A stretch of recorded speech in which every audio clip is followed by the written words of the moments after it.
प्यारे बच्चों अस्सलाम वालेकुम। आज की वीडियो में हम क्लास 4th इंग्लिश पढ़ेंगे।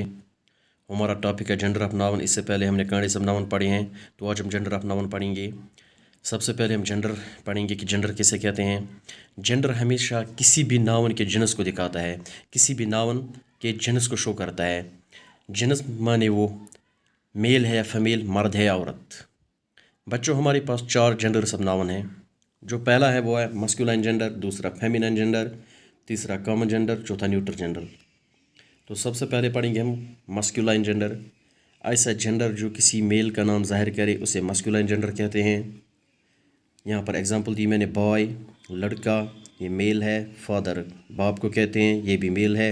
मैन आदमी को कहते हैं, ये भी मेल है। तो इसके बाद फेमिनाइन जेंडर, ऐसा जेंडर जो किसी फीमेल का नाम जाहिर करे, जो किसी फीमेल का नाम हो, किसी फीमेल के नाम को जाहिर करे, उसे फेमिनाइन जेंडर कहते हैं।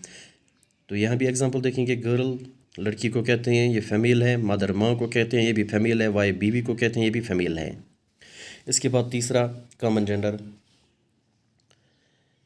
कॉमन जेंडर, कॉमन जेंडर वो जेंडर होता है जो दोनों जेंडर के नाम को जाहिर करता है, मतलब मेल को भी फीमेल को भी, या ऐसे नाउन जो मेल और फीमेल दोनों हो उनको कॉमन जेंडर कहते हैं। यानी ऐसे नाउन जो मेल भी हो और फीमेल भी हो उनको हम कॉमन जेंडर कहते हैं। अब मैं एग्जांपल के ज़रिए से आपको समझाऊंगा।